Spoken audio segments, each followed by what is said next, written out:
Every small town has its secrets, but some legends, they ain't just campfire talk. Tonight, we follow a group of friends who decide to see for themselves if there's any truth to the legend, and what they find might just change the way they see their town forever. If you find this story to your liking, please don't forget to like and subscribe. Also, leave a comment. I am always happy to hear from my listeners. Now settle in and listen close. This is the Troll of Lost Cove. The bar smelled like old wood, fried food, and stale beer, the same way it had for decades. The neon signs overhead buzzed faintly, their glow washing over cracked leather booths and scarred tabletops that had heard more confessions and lies than a church. It was a Thursday night. Quiet. The regulars lined the bar like clockwork. Country music hummed from the jukebox in the corner. Nothing ever really changed here. At the far table, Eli, Jacob, Tucker, and Mason sat with beers in hand, their boots propped on the familiar stretch of weathered floor. They'd grown up together in this town, their lives stitched into its back roads and small-town gossip, like patches on an old jacket. Hard to believe they're still pushing that troll crap on kids, Eli remarked, peeling the label from his bottle with practiced ease. Jacob snorted. Hell, my mom still swears that thing's lurking out by the quarry. Reckon if I so much as looked at those woods the wrong way, she'd drag me home herself. Tucker swirled the ice in his glass. Y'all remember the screams? Summer nights? Damn near every year. Coyotes, Eli shrugged, but the faintest unease curled under his words. Mason tapped his fingers on the table, eyes distant. My dad, he gets this look sometimes. When Lost Cove comes up, his voice dropped slightly, like he's remembering something he doesn't want to. Jacob waved it off, grinning. Yeah, like how they all got together, cooked up the troll story to keep dumb kids from wandering into a damn cave system and breaking their necks. The bartender, Frankie, a leathery, hollow-eyed man who looked like he'd been carved from the same wood as the bar, approached, setting down fresh drinks. His gaze lingered a little too long on their table. Your folks didn't make it up, Frankie muttered, wiping his hands with a rag. His voice carried quiet authority, the kind that didn't invite debate. Eli raised an eyebrow, amused. Come on, Frankie. You telling me you believe that mess? Frankie didn't blink. I know what I know. Folks disappear out there, always have. Your parents might have watered it down for you boys, but the bones of it? He nodded, slow. Real enough. The words settled between them like dust after a long-forgotten fight. Nobody spoke. After a few minutes, Tucker chuckled, the sound brittle around the edges. Yeah, well, every town needs a monster, right? Eli's smirk returned, cocky and sharp. Hell, we ain't got nothing better to do. Might as well settle it ourselves. The idea hung there for a while, tossed back and forth with the last of their drinks. Plans were made, half serious at first, but gaining weight with every passing minute. By the time they stepped out into the cool night, the whole thing felt inevitable. They split up in the parking lot, the hum of tires on gravel fading as they drifted toward home. The following evening, Mason stood on the porch, phone pressed to his ear. The guys were laughing, tossing around the same reckless plans for the weekend like they'd done 100 times before. It should have felt familiar, easy, but something about it sat different this time. He didn't notice his father standing in the doorway listening. The screen door creaked faintly in the breeze, the steady hum of cicadas filling the warm night air. Mason finished his call and slipped the phone into his pocket. Cade stood by the railing, beer in hand, his eyes fixed on the tree line that framed their yard. the edge of the woods stretching out like a black sea. For a moment they stood there in silence, both looking out into the dark. His father didn't speak right away, just took a slow sip from the bottle, his gaze never leaving the trees. "I heard you and the boys earlier," his father finally said, voice low and steady, the kind of voice that carried weight.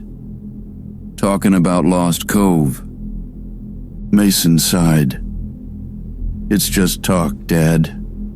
Cade shook his head slightly, his jaw tightening. "It's never just talk with that place. You know that." Mason turned, frowning. "You've been on this since we were kids. It's a cave. A story." His father's eyes drifted to him, and for a moment, Mason saw it. The fear. Not the kind that came from ghost stories, but the kind earned from experience. Real fear. Old, buried, but never gone. "I was your age when they found what was left of their camp," Cade said quietly. "Your granddad was part of the search. Only one of them survived. The rest of them, just signs. Blood, bones, like something or someone tore that place apart." Mason hesitated, the usual defiance simmering just beneath his words. But it faded when he saw how damn serious his father looked. "They started the troll story to keep folks out," Cade continued. "There's something out there. I haven't seen it, but I've seen what it does. I don't want that to happen to you or your friends." He took another sip of his beer, his eyes returning to the black line of trees. "Promise me," Cade said, voice steady but brittle around the edges. "Stay away from those woods, from that cave. You boys go messing around out there. You might not come back." The porch light buzzed overhead, casting long shadows that stretched out into the yard. Mason swallowed hard, his throat dry. He nodded. "Yeah. Okay." But even as he said it, the words rang hollow. He knew Eli. He knew the guys wouldn't let him live this down. The morning sun cut through the clouds as they gathered at Jacob's place. The back of Eli's truck was a mess of sleeping bags, headlamps, knives, a hatchet, bear spray, and a couple of handguns, not enough to make them invincible, but enough to convince themselves they weren't stupid. Mason pulled up, stepping out with his hands buried deep in his jacket pockets, that knot still lodged in his stomach. Eli grinned the moment he saw him. "Look who found his courage." "I ain't going," Mason said, voice flat. Tucker raised an eyebrow. "Say again?" "Dad heard us talking." Mason rubbed the back of his neck. "Said to stay away. He was real shook." He paused, swallowing. "I've never seen him look like that, not even when Grandma passed." Jacob snorted, tossing a pack into the truck bed. "Maybe you're just scared." "Believe what you want," Mason muttered. "But if y'all go, watch yourselves." The teasing rolled on as they piled into the truck. Mason watched them drive off, arms crossed, the ache in his chest growing as their tail lights vanished down the road. The old pickup rattled down the winding back road, tires crunching over patches of loose gravel as the pine woods thickened on either side. The sun hung low, casting the trees in streaks of soft gold and deep shadow. Out here the air smelled like sap and earth, clean but heavy, the kind of quiet that settled in your bones. Tucker stretched his legs across the dash, chewing on a toothpick, eyes fixed on the road ahead. "Just like Mason to bail on us." Eli kept one hand on the wheel, the other tapping the window frame, his grin sharp but fading. "Yeah, well, can't really blame him. His old man's got that heart thing, right?" "Still sucks," Jacob added from the back seat, arms folded behind his head. "Ain't the same without him running his mouth, trying to act like he ain't scared." Eli's eyes stayed on the narrowing stretch of road as the tree line pressed in, branches tangled overhead like skeletal fingers. "It's just a campout, boys. Just woods and a little adventuring." Jacob snorted. Yeah, keep telling yourself that. The truck bounced over a rut in the road, the tires spitting gravel as they turned onto a narrow, overgrown path. Grass and weeds brushed the undercarriage, the woods on either side swallowing the last signs of the highway. The sounds of nature faded as they drove. The only noise was the crunch of tires, the occasional rustle of wind in the pines, and the low hum of the engine. Beyond the windshield, the forest stretched on, quiet and endless, shadows pooling between the trunks like forgotten things. Hell of a day for settling old stories, Eli muttered, the smirk creeping back onto his face. His words just lingered in the air as they continued on. The woods welcomed them like an old friend with secrets. Pine needles crunched under their boots. The air hung cool and damp, heavy with the smell of earth and sap. They moved like they belonged, because they did.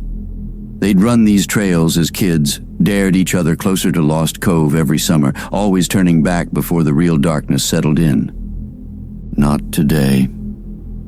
They passed the old hunting cabin by midday, weathered, half-collapsed, forgotten. Tools rusted on the porch, warped boards creaked under the wind. Nobody lingered. Just like we remember, Tucker remarked, stepping over a fallen log. Yeah, Eli agreed, glancing ahead. Only difference is we ain't chickening out this time. The hours stretched long as they pushed deeper into the woods. The sun drifted low, painting the forest gold and copper. But the cave, the mouth of Lost Cove, remained hidden. Then a primal scream cut through the trees. It wasn't an animal sound. It wasn't human either, not entirely. It was too precise, too deliberate. It echoed from the direction they'd come. They froze. The jokes, the bravado, all gone. Cabin, Eli ordered, voice low. There was no debate. The sky bled into twilight as they reached the hunting cabin. The floorboards groaned beneath their weight. The place was barely a shelter, but it was better than the open woods. Inside, the air was thick with dust and forgotten things. They sat up in silence, adrenaline still coiled tight in their chests. Anyone want to tell me what the hell that was? Eli whispered finally. No one offered an answer. Tucker shook his head, but his eyes stayed wide, fixed on the door. The woods outside stretched quiet again, but it wasn't the comfortable quiet of home. It was the kind of quiet that didn't promise a damn thing. The hours dragged into night. The cabin creaked around them, every groan of the warped wood stretching their nerves tighter. Dust hung heavy in the air, clinging to the faint beam of Eli's flashlight as it swept across cracked walls and forgotten tools. Outside, the woods stayed quiet. Too quiet. They'd grown up here, hunted rabbits, skipped school, camped under these same trees, but now it all felt off. Tucker sat cross-legged by the boarded-up window, eyes locked on the dark beyond the glass. His leg bounced restlessly, the usual cocky grin long gone. You really think it was a bobcat or something? He asked finally, voice low. Jacob didn't answer right away. He sat on an overturned crate near the door, fingers tracing the handle of the hunting knife clipped to his belt. I don't know, man, Jacob muttered. Sounded bigger than that. Eli leaned back against the far wall, arms crossed, flashlight resting beside him. His usual smirk was missing too. It wasn't no damn bobcat. Tucker's jaw tightened. Then what? Eli didn't answer. None of them did. Minutes ticked by. The floor groaned as they shifted, the old boards protesting every movement. Eventually, Jacob broke the silence. We pack up first thing. Head back at sunup. Tucker nodded, his voice tight. Agreed. Eli hesitated, his eyes drifting toward the boarded window again, the faint outline of trees barely visible beyond the dirty glass. Yeah, sure, as soon as it's light. but his words hung hollow in the stale air, weighted by the same unspoken thought circling all of them. Sleep didn't come easy that night. The scream still gnawed at their nerves. The sunlight filtering through the cracks in the cabin hit them later than it should have. Eli blinked awake, the dull ache in his back reminding him he'd slept on bare floorboards. Jacob stirred nearby, rubbing his face, eyes squinting against the morning light, or what was left of it. Tucker yawned from the corner, stretching stiff limbs. Damn. We overslept? Jacob checked his watch, frowning. Way later than we planned. Guess that hike yesterday kicked our asses more than we thought. Eli stood, rolling his shoulders. Let's pack it up. Get back to the truck. Head home. They gathered their gear quickly, stuffing bags, brushing dust off their clothes, still trading nervous glances as they moved. No one mentioned the scream. No one had to. The woods outside were cool, still. Too still. They set off, following the path they'd taken in, boots crunching on the undergrowth, eyes scanning the trees. But the familiar landmarks faded. The old hunting markers, the split log by the trail, they weren't there. Where the hell? Eli muttered, spinning in place. This ain't right. Jacob pulled out his phone, glaring at the faint signal bars, useless. He turned slowly, eyes narrowing at the unfamiliar stretch of trees. We're turned around. Tucker blew out a shaky breath. Great. Real great. They retraced their steps, cutting back through the woods, tension rising with each wrong turn and unfamiliar clearing. It took time. Too much time. But eventually they found their bearings again. And then it came again. That monstrous scream as if on cue, like it was trying to prevent them from leaving. It cut through the silence like a blade, primal and guttural, the sound of something alive, animal and human. Panic took over. Eli didn't think. He ran. The others followed, crashing through brush and low branches, stumbling blindly as instinct overruled caution. The woods twisted around them, trees blurring past, until they burst into a clearing. Their feet skidded to a halt, breaths coming in sharp, ragged gasps. The mouth of the cave yawned before them, dark, waiting. They exchanged a look, the panic fading just enough for their pride to creep back in. Hell, this was the whole reason we came, Eli muttered, chest heaving. Might as well take a look before we hightail it out. Jacob wiped sweat from his brow, swallowing hard. Y'all serious? Tucker hesitated, then nodded. Ain't every day we stumble on the legendary Lost Cove. Swallowing their fear, they stepped inside. The first stretch of the cave was uneventful, cool, damp, and quiet. Just rock and shadows, the faint drip of water echoing in the dark. But as they ventured deeper, their flashlights swept across the walls, and the drawings appeared. Crude, childlike markings scratched into the stone. Figures, stick people, awkward shapes, faces with jagged, crooked mouths, trees, the outline of the cave itself. The further they walked, the worse it got. Bones littered the ground, small ones. Animal at first glance, but others looked wrong, too long, too human.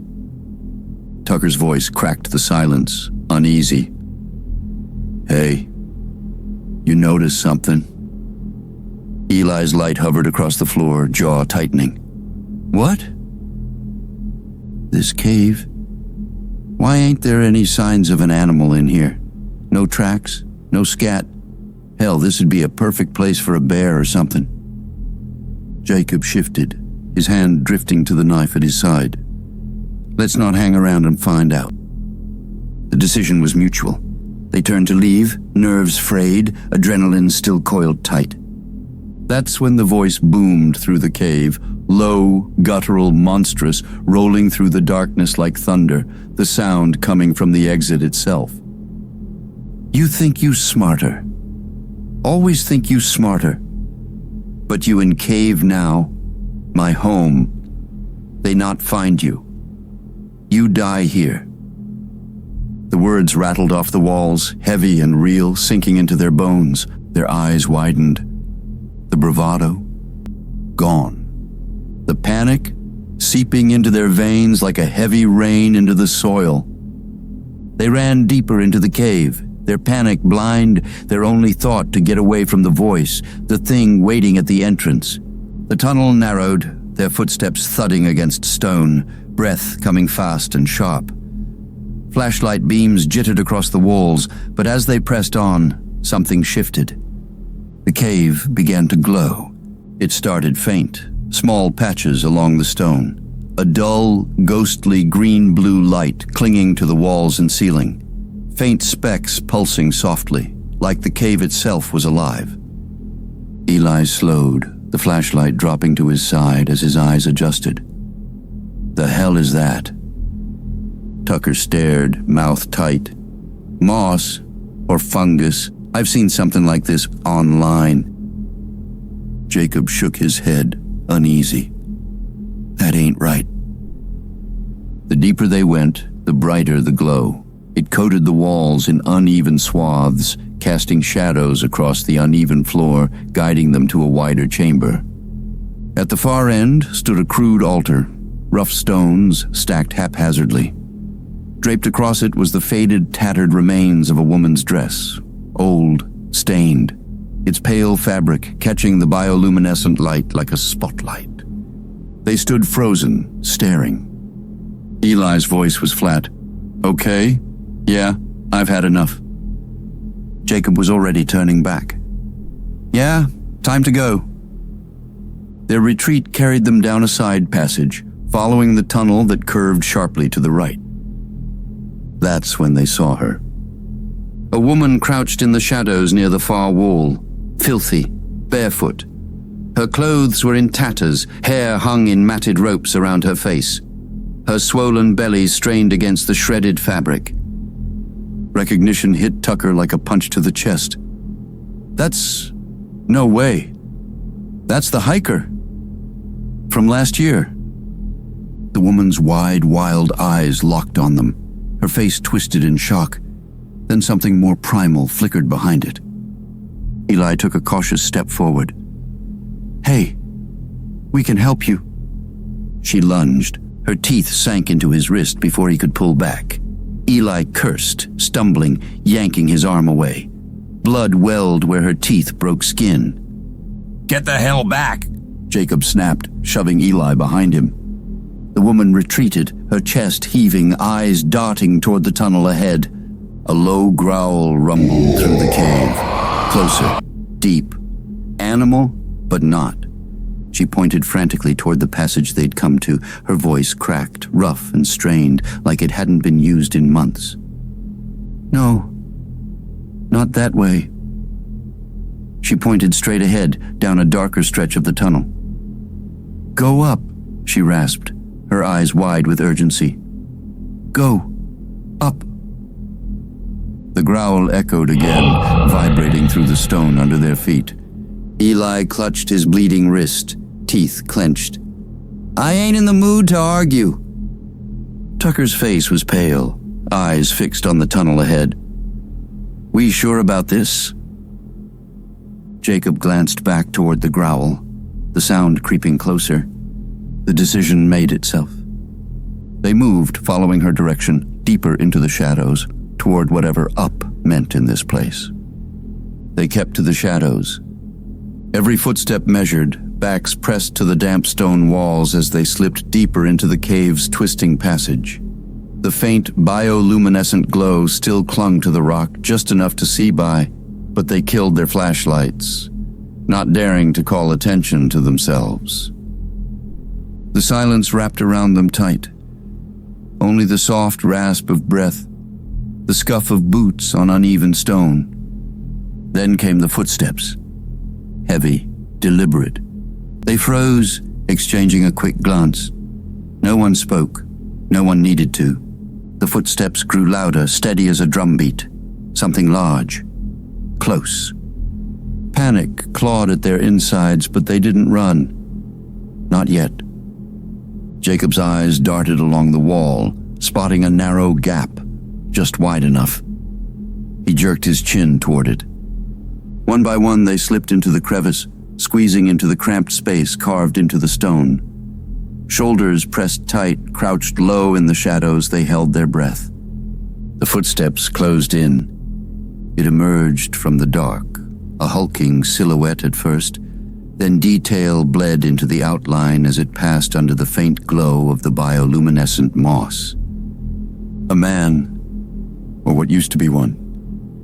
Nearly 7 feet tall, its body was stacked with muscle far beyond what a human should carry, each limb corded and thick, chest heaving with quiet strength. But the face was all wrong.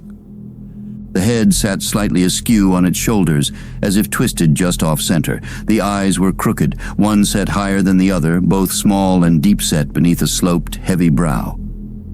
Its mouth slashed across its face in a warped, uneven line, too wide, teeth jagged.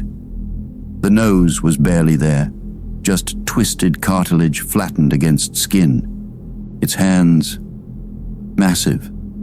Fingers thick and long, the nails yellowed and sharp, more claw than nail. It moved with a predator's grace despite its bulk, each footfall hitting the cave floor like a low drumbeat. The Troll of Lost Cove. Not a myth, not a monster. A grotesquely disfigured man, one that had grown monstrous in every way that mattered. The thing paused near their hiding place, its chest rising and falling with heavy breaths, nostrils flaring as it sniffed the stale cave air. They stayed stone still, hearts pounding like thunder in their chests, willing themselves invisible.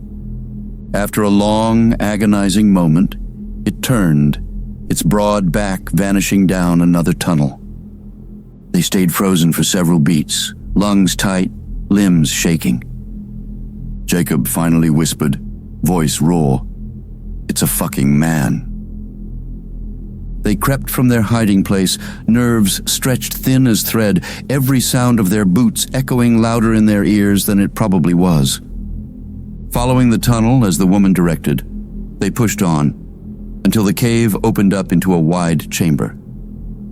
Above, a jagged break in the rock ceiling revealed the night sky, the moonlight pouring in like a pale spotlight. Tucker exhaled, eyes wide. Up. This is what she meant. The opening was just big enough for a person to squeeze through, the faintest wisp of cool, fresh air trickling down.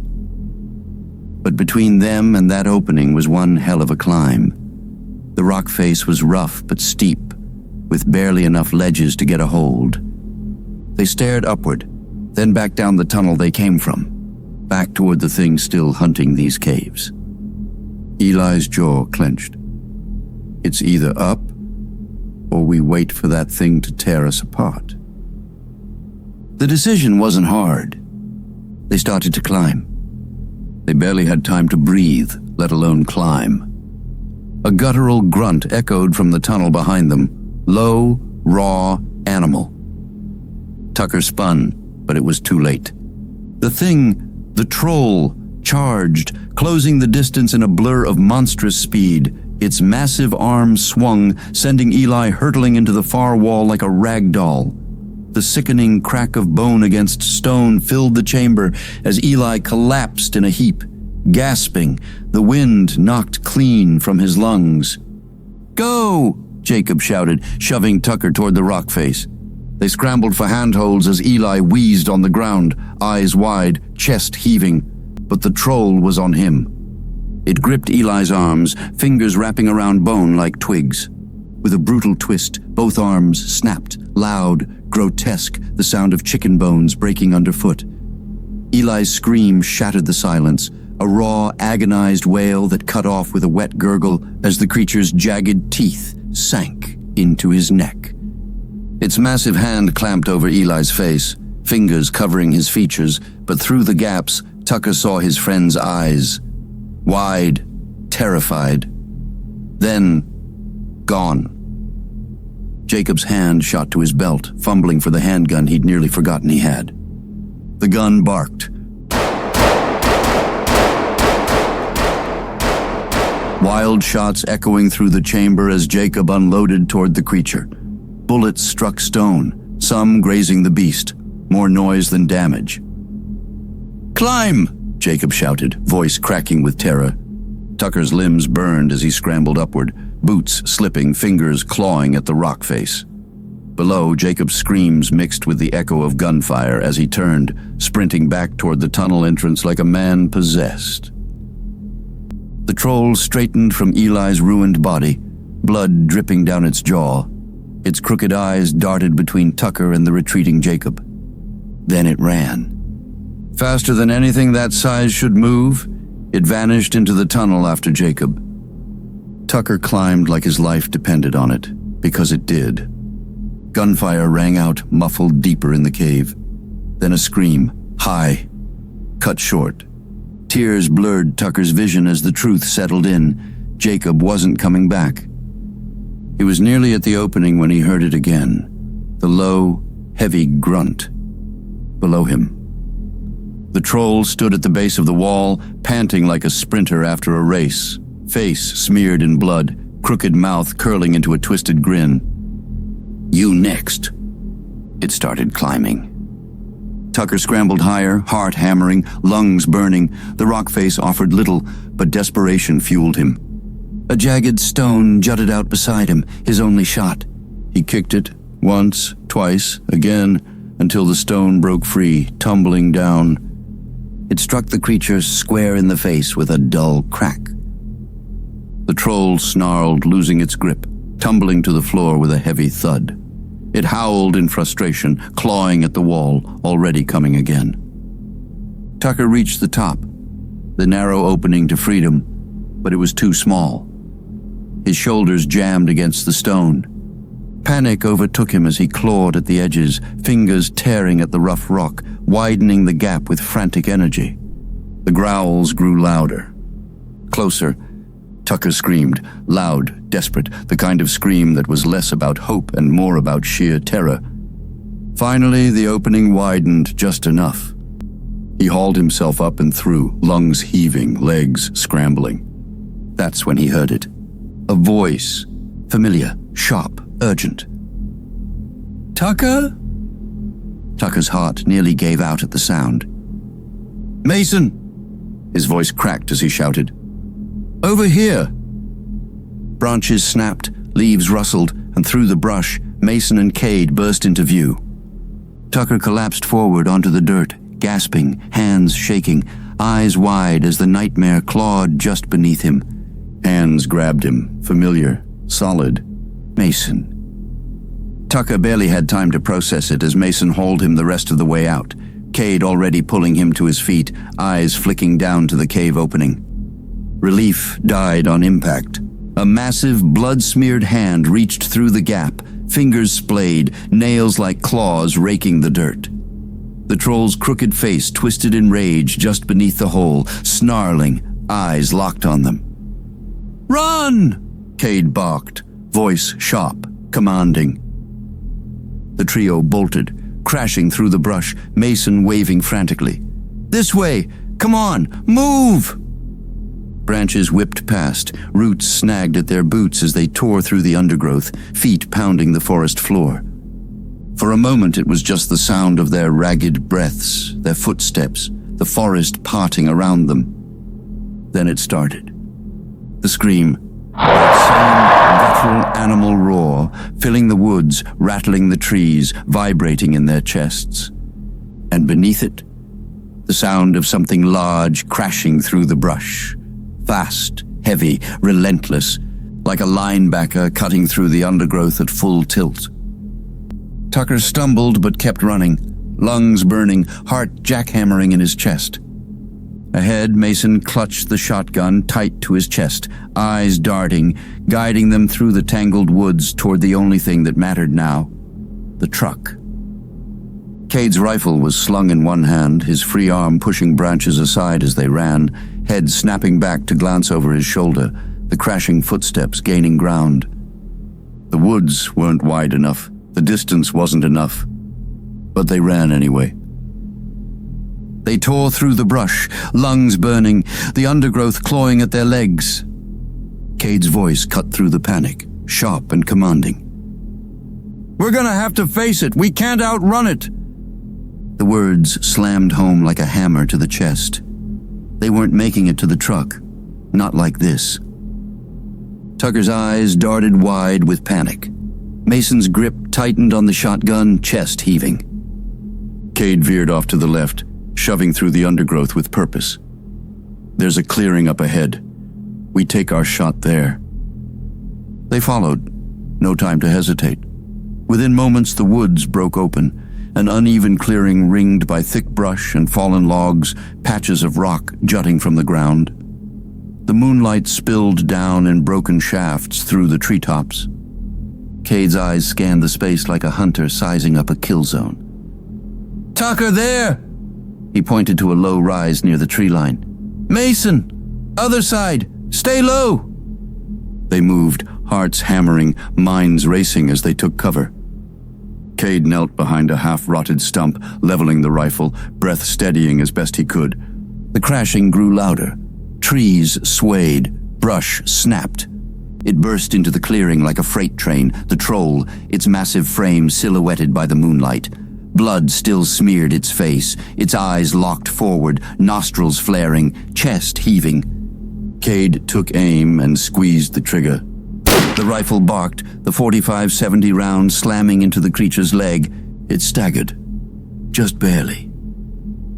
The beast snarled, its eyes snapping to Cade, rage twisting its warped features. It charged.